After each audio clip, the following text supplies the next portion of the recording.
There's two ways to see the world. Some people see the thing that they want, and some people see the thing that prevents them from getting the thing that they want. There's a great story of two lumberjacks where every morning they start chopping wood at the same time, and every day they stop chopping wood at the same time.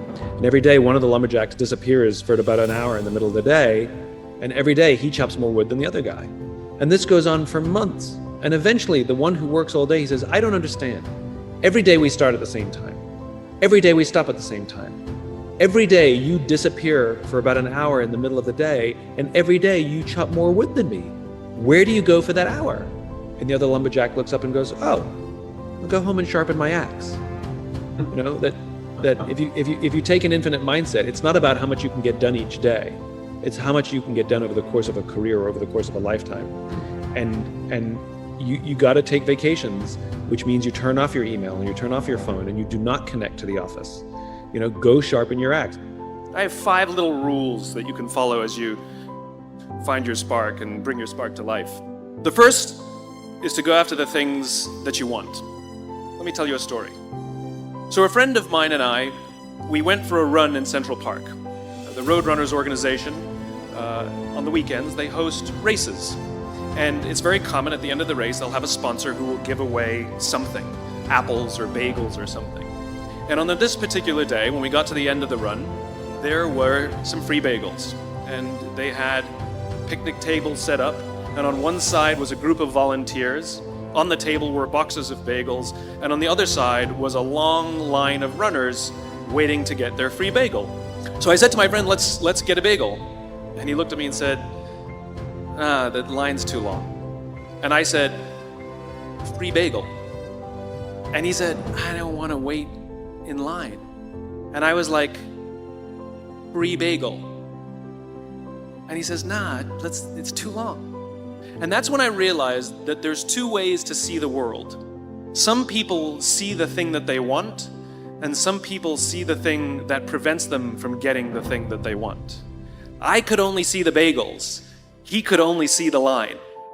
And so I walked up to the line. I leaned in between two people, put my hand in the box, and pulled out 2 bagels. And no one got mad at me. Because the rule is, you can go after whatever you want. You just cannot deny anyone else to go after whatever they want. So the point is you don't have to wait in line. You don't have to do it the way everybody else has done it. You can do it your way. You can break the rules. You just can't get in the way of somebody else getting what they want. Rule number 2, take care of each other. The United States Navy SEALs are perhaps the most elite warriors in the world. And one of the SEALs was asked, who makes it through the selection process? Who is able to become a SEAL? And his answer was, I can't tell you the kind of person that becomes a SEAL. I can't tell you the kind of person that makes it through BUD/S. But I can tell you the kind of people who don't become SEALs. He says the guys that show up with huge, bulging muscles covered in tattoos who want to prove to the world how tough they are, none of them make it through. He said the preening leaders who like to delegate all their responsibility and never do anything themselves, none of them make it through. He said the star college athletes who've never really been tested to the core of their being, none of them make it through. He says some of the guys that make it through are skinny and scrawny. He said some of the guys that make it through, you will see them shivering out of fear. He says, however, all the guys that make it through, when they find themselves physically spent, emotionally spent, when they have nothing left to give physically or emotionally, somehow, some way, they are able to find the energy to dig down deep inside themselves, to find the energy to help the guy next to them. They become SEALs, he said. You want to be an elite warrior. It's not about how tough you are. It's not about how smart you are. It's not about how fast you are. If you want to be an elite warrior, you better get really, really good at helping the person to the left of you and helping the person to the right of you.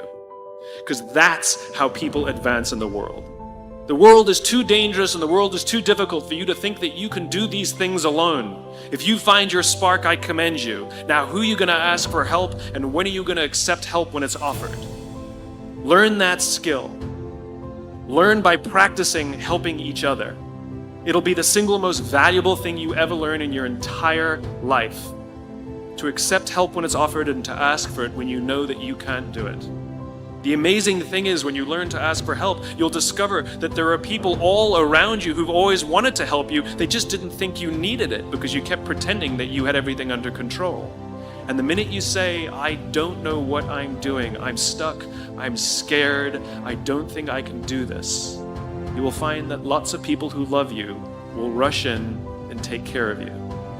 But that'll only happen if you learn to take care of them first. Lesson 3. Nelson Mandela is a particularly special case study in the leadership world because he is universally regarded as a great leader. You can take other personalities, and depending on the nation you go to, we have different opinions about other personalities. But Nelson Mandela across the world is universally regarded as a great leader. He was actually the son of a tribal chief. And he was asked one day, how did you learn to be a great leader? And he responded that he would go with his father to tribal meetings. And he remembers 2 things when his father would meet with other elders. 1, they would always sit in a circle. And 2, his father was always the last to speak. You will be told your whole life that you need to learn to listen. I would say that you need to learn to be the last to speak. I see it in boardrooms every day of the week. Even people who consider themselves good leaders, who may actually be decent leaders, will walk into a room and say, here's the problem, here's what I think, but I'm interested in your opinion, let's go around the room. It's too late. The skill to hold your opinions to yourself until everyone has spoken does 2 things. 1, it gives everybody else the feeling that they have been heard. It gives everyone else the ability to feel that they have contributed. And 2, you get the benefit of hearing what everybody else has to think before you render your opinion. The skill is really to keep your opinions to yourself. If you agree with somebody, don't nod yes. If you disagree with somebody, don't nod no. Simply sit there, take it all in, and the only thing you're allowed to do is ask questions so that you can understand what they mean and why they have the opinion that they have. You must understand from where they are speaking, why they have the opinion they have, not just what they are saying. And at the end, you will get your turn. It sounds easy, it's not. Practice being the last to speak. That's what Nelson Mandela did. Lesson 4. In the 18th century, there was something that spread across Europe and eventually made its way to America called puerperal fever, also known as the Black Death of childbed.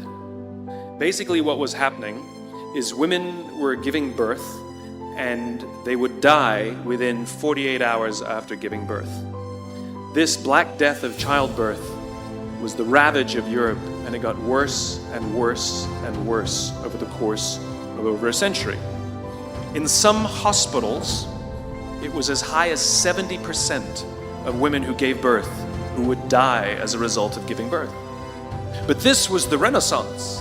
This was the time of empirical data and science, and we had thrown away things like tradition and mysticism. These were men of science, these were doctors. And these doctors and men of science wanted to study and try and find the reason for this Black Death of childbed, and so they got to work studying, and they would study the corpses of the women who had died. And in the morning they would conduct autopsies, and then in the afternoon they would go and deliver babies and finish their rounds.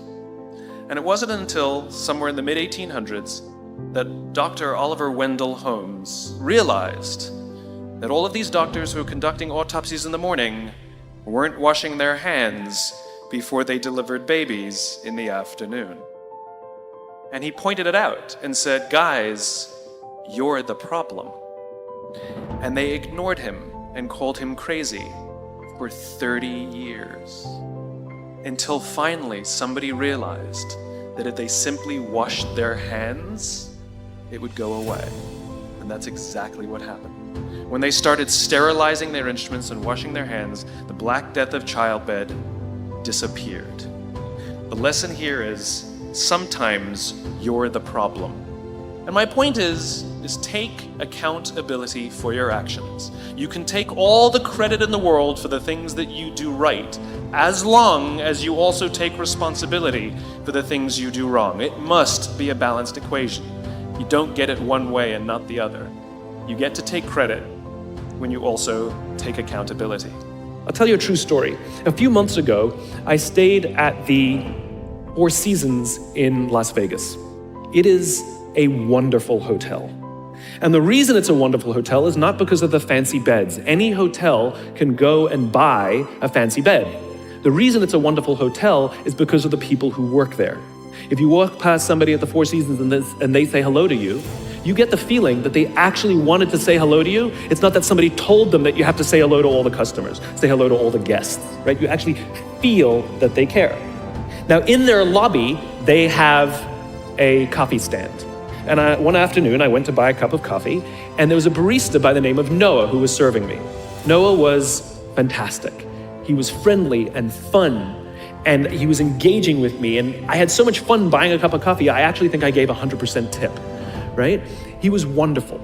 So as is my nature, I asked Noah, do you like your job?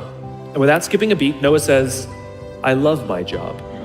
And so I followed up. I said, what is it that the Four Seasons is doing that would make you say to me, I love my job? And without skipping a beat, Noah said, throughout the day, managers will walk past me and ask me how I'm doing, if there's anything that I need to do my job better. He said, not just my manager, any manager. And then he said something magical. He says, I also work at Caesar's Palace. And at Caesar's Palace, the managers are trying to make sure we're doing everything right. They catch us when we do things wrong. He says, when I go to work there, I like to keep my head under the radar and just get through the day so I can get my paycheck. He says, here at the Four Seasons, I feel I can be myself. So we in leadership are always criticizing the people. We're always saying, we got to get the right people on the bus. I've got to fill my team. I got to get the right people. But the reality is, it's not the people. It's the leadership. If we create the right environment, we will get people like Noah at the Four Seasons. If we create the wrong environment, we will get people like Noah at Caesar's Palace. Number 5, my favorite one of all. True story. There was a former Undersecretary of Defense who was invited to give a speech at a large conference, about 1,000 people. And he was standing on the stage with his cup of coffee in a styrofoam cup. And he took a sip of his coffee and he smiled and he looked down at the coffee. And then he went off script. And he said, you know, last year I spoke at this exact same conference.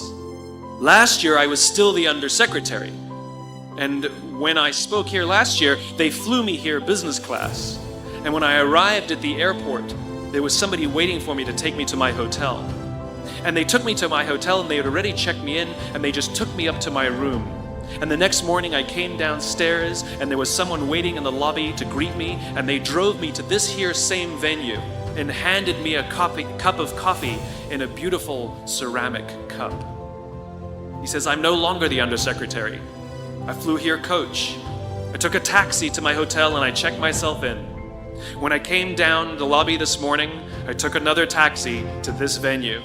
I came in the front door and found my way backstage, and when I asked someone, do you have any coffee? He pointed to the coffee machine in the corner, and I poured myself a cup of coffee into this here styrofoam cup. He says the lesson is, the ceramic cup was never meant for me. It was meant for the position I held. I deserve a styrofoam cup. Remember this. As you gain fame, as you gain fortune, as you gain position and seniority, people will treat you better. They will hold doors open for you.